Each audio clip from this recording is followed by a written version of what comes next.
আমি আপনার জন্য একটা মিষ্টি ফল নিয়ে আসছি। একটা একটা দিয়ে আমার কি হবে?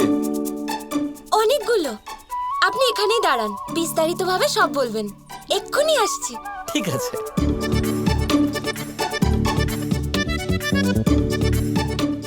এই হলো প্রেম।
এই নিন, খান আর আমাকে সবকিছু বলুন। বলুন। কি কি বলবো?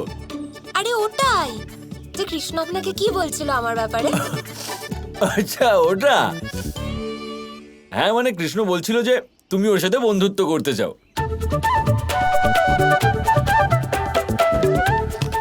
আচ্ছা, আর আর কি বলছিল? আর ও এটা বলছিল যে ওর তোমার সাথে বন্ধুত্ব করতে ইচ্ছুক নয়।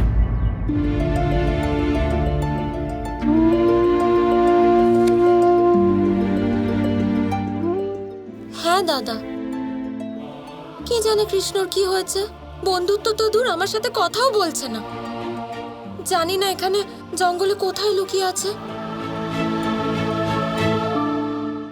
আরে হতাশ হও না রাধা, তুমি আমাকে এত সুস্বাদু ফল খাওয়ালে, তাই সেটার দায়ভার তো থেকেই যায়। তাই কানাইকে জঙ্গলে গিয়ে খোঁজো। বসে আছে নিশ্চয়ই কোনো সুন্দর গাছের নিচে, আর কোথায় থাকবে। তাই ওখানে গিয়ে নিজের মনের সব কথা বলে দাও।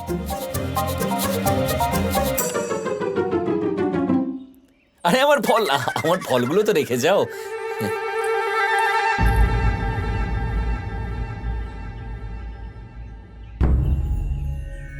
না দাদা, যদি আমি যাই ও আবার কোনো অজুহাতে আমার সাথে কথা বলবে না। কোনো সম্পর্ক কারোর প্রভাবে বা জোর করে হয় না। উচিত এটাই হবে যে আমি বাড়ি ফিরে যাই।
তুমি যাও এখান থেকে।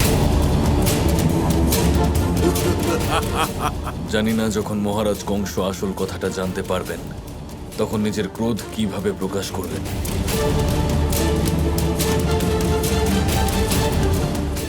আজ এখানে সবকিছু হতে পারে মা, তুমি যাও।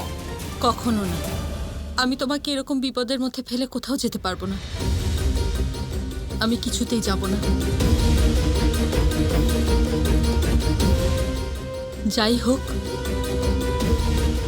দুজনে একসাথে সম্মুখীন হব। তাহলে ঠিক আছে, কিন্তু তুমি এখানেই থাকবে, সামনে আসবে না।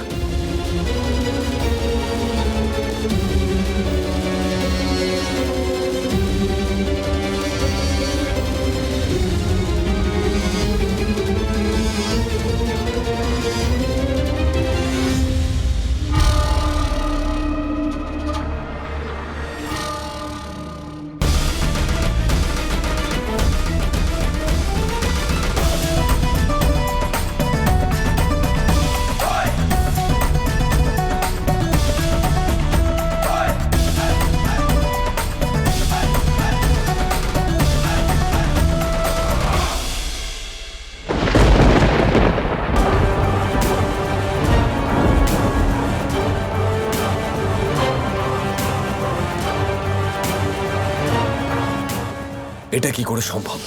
আমি তো হলুদ কাপড় বেঁধেছিলাম, এটার রং সাদা কি করে হয়ে গেল?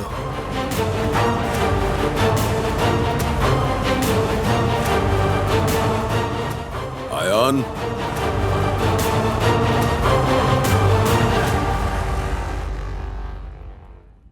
এসো আয়ান, এসো। আমার জয়ের নায়ক, তোমারই প্রতীক্ষা করছিলাম। এসো। দেখো একে, এ হলো আয়ান, আমার সিংহ। বাস্তবিকই বীর, বিজয়ী যোদ্ধা, যা আজ পর্যন্ত কেউ করতে পারেনি সেটা এ করে দেখিয়েছে।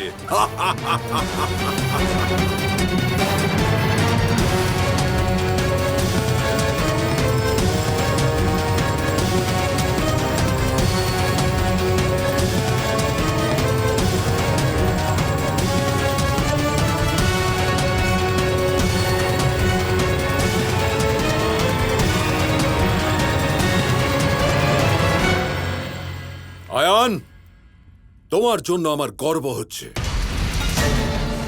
বলো, কি চাও তুমি?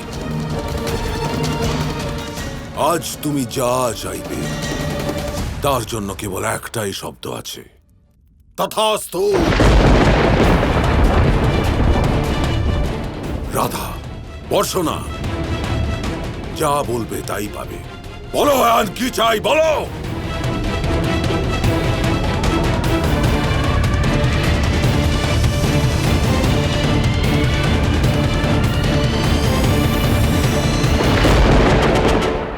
ক্ষমা,